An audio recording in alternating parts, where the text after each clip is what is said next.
Hi and welcome to this channel. This is Magnus, and today I'm going to paint a Demon Prince of Tzeentch that I converted from an Alarielle the Everqueen model. Stick around and you'll see how I did. First of all, I primed the model in Retributor Gold from a regular spray can from Games Workshop. I then highlighted it with Ledbetter spray. This gives you some nice changes in the tone already from the get-go. It's a real easy way to create a little bit of life into a model without too much effort. Then after that I start working on the wings with voluptuous pink. The thing is, contrast colors over metals create a completely different thing. It will give a nice metallic sheen. It will give a very nice changes in how it looks depending on how the lights hit them, especially if you have gold underneath and you have some silver effects as well. This will give it a nice depth to it. So I highly recommend that. When you use contrast over metals, just to make sure that it doesn't pull up, because you will lose the metallic effect. And as you can see, I use quick strokes. I believe this is quite crucial. That I will leave a little bit more where I set it down, and then it will get a little bit lighter as I head out. If I see anywhere where it is pulled, I will have to go back and I have to fix that. But basically this is just how you do it, and try to avoid getting anything on anywhere that you don't want this color. My plan is to fill the inside of the wings with shyish purple. So I try to stay away from that, because contrast on contrast, that will be an entirely different thing. So now I just keep hitting all those spots and making sure that I fix any messes. You can use your finger. The contrast doesn't sit very hard when it's just on there on the metal. And then I just keep working away. And now it's time to use the shyish purple. I pick out the middle of the wings. I'm real careful. I try to push it out just a little bit on the wings so that it meets up with the voluptuous pink and creates sort of a blended mix. It's not really difficult. Just make sure that you don't spill anywhere. If it's on a spot where you haven't done any work yet, it's not that bad. You can just take it away, or you can use some Retributor Gold to paint over. It's not that difficult, but try to be as neat as you can. It's really all you have to think about. Otherwise it's actually real simple. So keep painting away.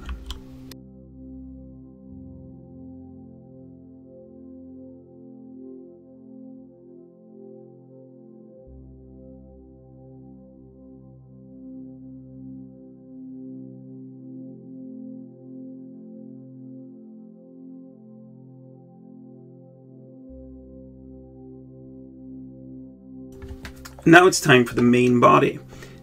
I use Talazar Blue. I use Talazar Blue because it matches with both my Rubric Marines and the way I paint my Tzaangors. So for me this is a perfect color, and I really like that tone of blue. You really have to shake the bottle though. If you don't shake the bottle, I mean violently, Talazar Blue comes out quite green. Now, as with the other contrast colors on this model, just take it easy and try to avoid hitting things where you're going to have another contrast color on. It doesn't really matter if you're going to use regular colors underneath, for example, which I will use on the cloth. It doesn't really matter that much, because I mean, you'll be painting over it and it will not make much of a difference. Of course, you should try to make it as neat as possible, of course, but it's not a disaster. Still, just plug away, keep hitting all those spots, be real careful. It will take some time, but it's not really such a tedious job, and it will come out looking great, and you'll pretty much be done with your skin after just this little paint job. After painting the skin, I decided that I wanted the hair color, whatever you want to call it, to be the same color as the wings. I really like that metallic sheen that Voluptuous Pink gets over gold. So I went back with the Voluptuous Pink and started picking out all those little parts that I wanted to be Voluptuous Pink as well. I really think it's coming along pretty good. I like this color scheme. It's a good one. I also take this time to fix any little misses, because every time I do this I notice some place where I missed, or perhaps I accidentally scraped it off with my hand when I painted something else because the paint is still fresh on there. And well, just take your time and it will be just fine. And now it's time to start working on the Screamer Pink. This is a really nice color with a good coverage.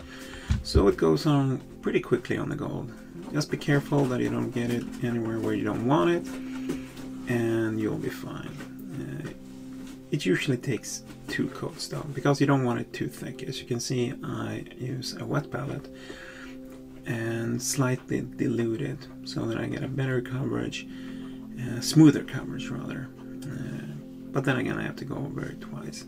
But it's still worth it, and you should do it. It's hard to get a nice coat with just one single pass over, so you need to work on that.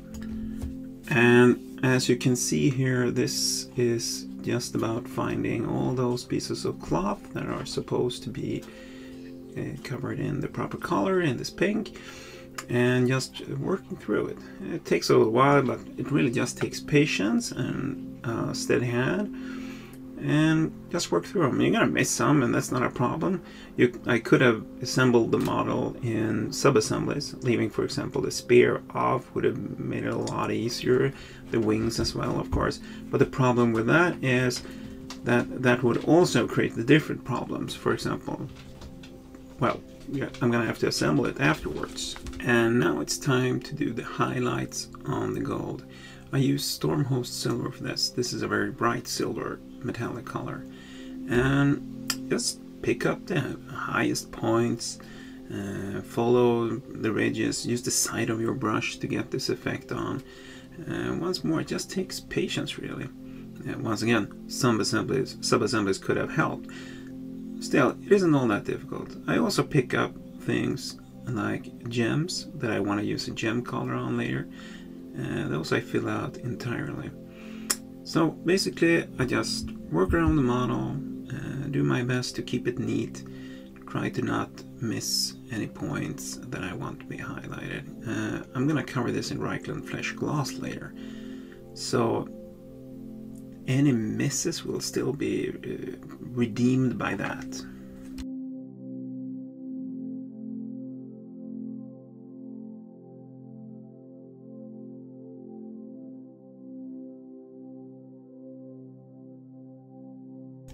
As you can see now, I also start to highlight the feathers with this silver. This might seem very weird. How can you use silver to highlight a pink color?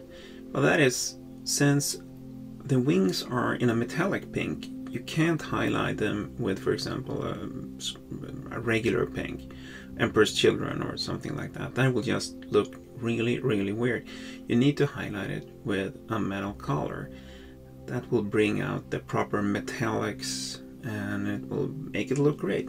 Just make sure that you put it on the edges. You don't need to put it on the individual feathers all that much. It's not gonna pop that much anyway. So just keep doing this. Try to remember that you're gonna hit them from the side where the sun would hit, the source of light would hit, not just because it is an edge. And now it's time to highlight the cloth. I quickly used a voluptuous pink wash by using the contrast color, just washing the entire cloth parts first, give it a little bit more depth. Then I come back with Emperor's Children and I hit the raised parts on the cloth. This is quite diluted, and I also mix it on my wet palette with the Screamer Pink, so that I can get a nice even transition. And now I just work over all the raised parts, and this creates this wonderful illusion of depth which is very important. If you don't have depth, it will just look flat. There's not enough surface on it for natural light to create those kind of transitions. Then just gradually increase the amount of Emperor's Children in contrast to the Screamer Pink and build up the layers. After this, it's time to highlight again, this time using full green pink. This is just picking up the extreme points of it. You could also mix white into it and to get even a fuller highlight, but I don't think it's necessary. This is pink enough. And you can also mix it a little bit with other colors to get more natural transitions. Well, we are almost done. Now we just use some Spirit Stone Red to pick out all those gems. I could also use the green gem color. It might have gone better since this is a Tzeentch gem figure. This is really easy. Just make sure that you have a nice Stormhost silver layer under there that's even and nice and brilliant. Then just put this on. It will separate naturally and create a beautiful gemstone effect. It just couldn't be any easier. So I highly recommend this. But I think in after thought green would have been better. And now it's time to do the base. I begin with using some PVA glue. I put on a rather heavy layer on the base. Try to make sure to not get anything on the edges. If you can avoid that, that's pretty good. It will make it easier to clean it up afterwards and paint the sides of the base. But just dab it on there. I then place a small rock that I've cast from Woodland Scenics molds. It's a very easy way to get a nice rock. You can of course just use regular rocks. Then I dip the base in sand, make sure that it gets all covered, and then I set it away and let it dry properly before the next stage. When it comes to doing the base, I let the glue dry thoroughly. Then I use a Vallejo Sepia wash. I have this large container, I believe it's 200 milliliters. I had this for years just for basing. It is a very cheap method. If you would use a give pot, it would run out much quicker, and there's no real difference. So I prefer the Vallejo large sized wash for this purpose. Just put it on there, make it a nice even coat. It doesn't matter if it's a little bit splotchy here and there either, because, well, this is nature. It will be kind of sporadic. Since the Alarielle model has this little peg at the bottom of one of her feet, and she otherwise has very small contact surfaces, I drill a little hole in the bottom of the base. It's a much more effective way, and I use this drill and then I take a sharp hobby knife to expand it so it fits perfectly.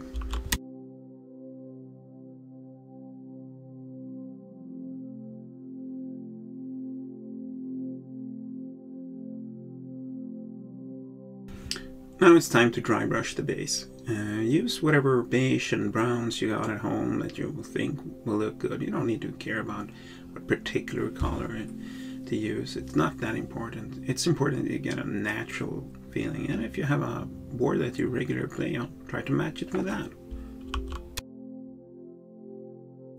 To add a bit of texture to the base, I use these pre-made clumps of static grass that I made with my static grass applicator. Just pick them up and put some PVA glue on the bottom of them. Then I press them down, remembering where Alarielle will actually go, or the Demon Prince of Tzeentch, if you rather want to call her that. Just pop these on. The only thing I think you should remember is don't make it look so that they are placed there by hand. Basically, the more random you can get them, the better it would be. If you look at it now, it's starting to look like I've placed 4. One in each corner of a round base, however that is possible. Just try to spread them out and remove any excess strands with glue on like there. Just squeeze them in. It's real simple. For that last piece of texture, I'm gonna apply some contact glue because it fills out the gaps. You can use super glue, you can use PVA glue for this, many different methods. And then I just take some shale rock that I bought at like the Home Depot in Sweden, and this is what I sorted out, really tiny pebbles from it. I used the larger rocks for bigger bases, but this works just fine. It adds a little bit of interest to the base. Just put them on there. It doesn't have to be anywhere specific. Just try to remember where her feet is gonna go, and so you don't block her. I use some Nuln oil to cover all the rocks in black. This makes them stand out a little bit more against that drab brown base, and it's a quick thing to do, so why not do it? And now we are finally at the final point. We're gonna put Alarielle where she belongs, and there we go. We have a nice finished and based model ready for the tabletop. This is what spawned this project. I wanted to use this large beetle in my Thousand Sons army as a mutilated vortex beast. Of course, this left me with one awesome model in the form of Alarielle, which I had no need of. I don't need an Alarielle foot, and I don't have a Sylvaneth army. So, since I don't have that, I decided to make her into a Tzeentch demon princess, and this is what the video is all about. And here we go. We're at the finished stage, the finished product. I think she turned out pretty well. The model got used. I didn't waste this precious model that is Alarielle, and I think it came out quite alright. It took me about 2 hours from start to finish to paint, and the conversion was real simple. It took me perhaps 20 minutes. Well, thanks for watching. And please hit like and subscribe if you want to see more of this type of content. Thank you. Goodbye.